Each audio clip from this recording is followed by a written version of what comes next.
Hey guys, how's it going? It's me, it's JAYM, and today is a different kind of video today. Today we are talking about Sons of the Forest. Yes, you heard it right here. It is releasing the 22nd of February, the full launch version 1.0, and I am so excited. However, we have had a single year of development from this game now, and we've had multiple patches, I believe 15.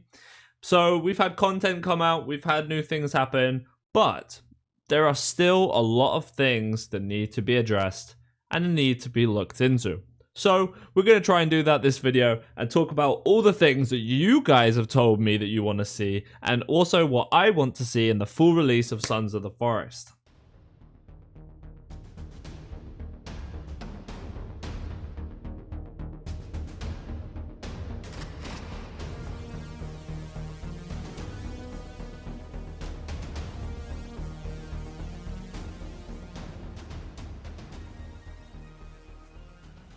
Okay, so we're going to start off this video with my review and what I think of Sons of the Forest currently, how many hours I've currently put into the game, and also what I want to see out the full launch. After this, I will put a few things on the screen of different people's comments of what they have given me. Okay, so at the time of this review, I have currently 740 hours on Sons of the Forest, which is quite a hefty amount of hours to put into an early access game. I really enjoy a big open world survival game. I am a big survival game fan. I play a lot of them, and I always like getting myself involved in these kind of games because you could just do whatever the hell you like. We've seen the recent success of Palworld and Enshrouded taking the storm this year of 2024, and we have games like Nightingale and Sons of the Forest releasing on the exact same day. So, survival is looking big this year. However, obviously, we're talking about Sons of the Forest.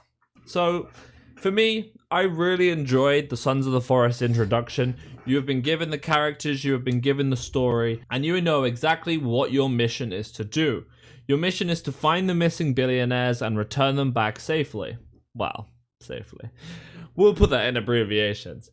I really enjoyed the main story, and I've played it over and over again through each of the updates that they have brought out. However, I always found it really strange when you have a full story that you chop and change when what happens and where it happens, because it just feels really confusing when you're in the early access stages. Which, to my point I have made to multiple people, is if you are looking to play the story of this game, I would just wait until the full launch so that you have full access to everything. The new building, the new story, and just extra pieces that you wouldn't be so confused on if you were playing it currently in the early access. So let's talk about the world and the open world size. I believe the world size is probably a bit too big for what it currently is providing you. A lot of the game, you are spending yourself walking around, walking across mountain to mountain, and walking your whole way around the entirety of the map, which takes a long time. And I understand that we're not here to rush. We're here to walk around, maybe build a little base and shelter to stay safe for the night as we take on our hike. However, when you're adding an aspect where you are currently having to move from one point of the map to come back, to go over there, to go over here, to go over there, the tedious amount of walking is not as rewarding for what's actually in the open world. In the open world, you are mostly staring at trees with not a lot to do. So, you'll find your occasional bunker, you'll find some graves, and you'll find little things dotted around. But for the vast majority of the actual space that we have available, there isn't a lot going on in terms of if you were moving from point A to point B, you'd probably see the same line of trees the whole journey you were doing it. For me, I really want to see more of a dynamic aspect put into that open world where we're able and we want to be able to go and actually experience parts of the world. Because for me, we tend to build near the beach, and then I barely ever see the other side of that mountain. I see the sun, I see it go down, and I don't know what's on the other side because I don't need to go there. If I've done the story, there's no need for me to go out there to travel to find out what cannibals are alive and what mutations and societies have been built over there. It's not for me. It's not for me. However, obviously people like the open world, and I personally love that we've expanded on the island size. However, I just want to see more things to do in the island.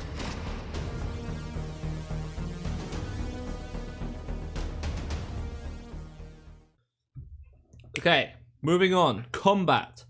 Combat is a step up from the forest so far. The absolute amazing combat we have brand new traps. We have the spinny traps. We have absolutely amazing ways to brutalize and murder any civilization that comes anywhere near our base, which for me is amazing, because I love that.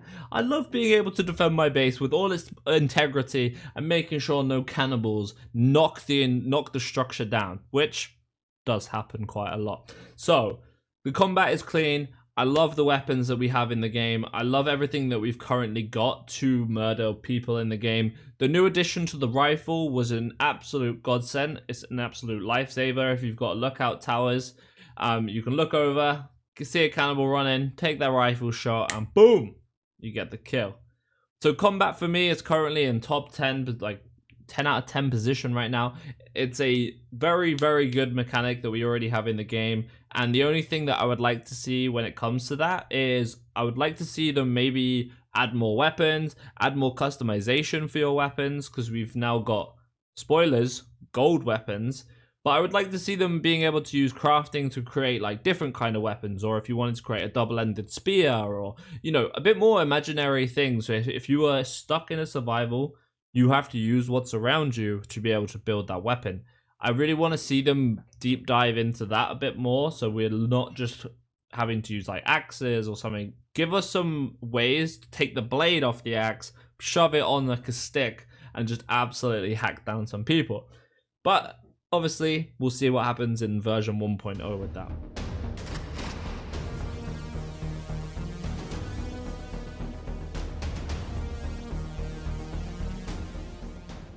Okay, building.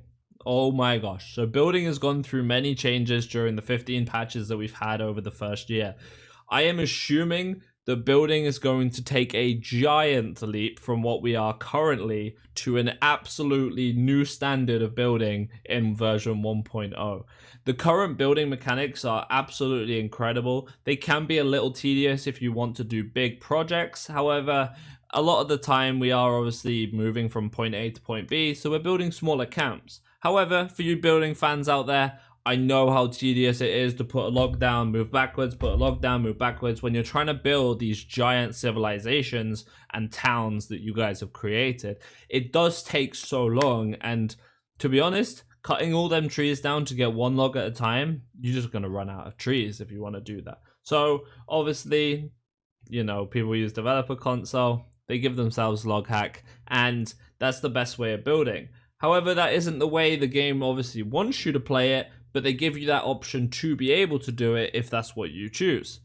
But for me, I personally want to see them adapt on what the current building mechanisms are and be able to make them more intuitive to every player that doesn't want to use developer console for certain commands. They just want to be able to get the core experience and the core gameplay. So I'm assuming we're going to see a lot more blueprints being added into the book, a lot more sort of ways to build and intricate designs that we're able to do with the logs. And also, I feel like we're going to play on this electricity a lot more than what we have currently. Obviously, we've seen the power of solar panels, the stick electric fences, and we've seen things trickle in throughout. And I know full well that what we could actually have with electricity could be absolutely incredible for an open survival game. The only thing that I really want them to do and primarily focus is I would love to see them just focus on pure replayability and being able to in-keep players into their game. Obviously, when you have, say, like Enshrouded and Palworld, they have a lot of replayability with a lot of grinding mechanisms, and I know they're very separate games, but Sons of the Forest has the main story. But then afterwards, you should be able to like have those integrity systems built in so that once you finish the game, you then are stuck in that game to like keep on grinding, make yourself better, make your homes better, make the mutants obviously progressively harder throughout each day, and just make the player who plays the game very much stuck within what they are doing.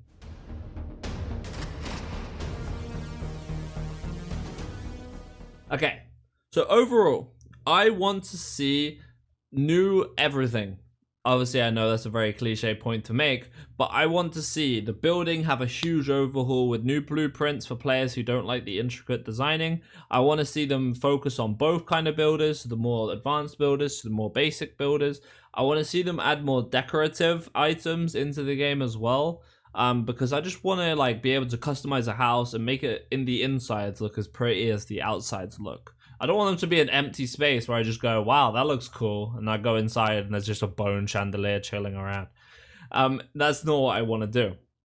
I also want to see them make the story a bit longer and a bit more like intricate for people to play and actually achieve day to day.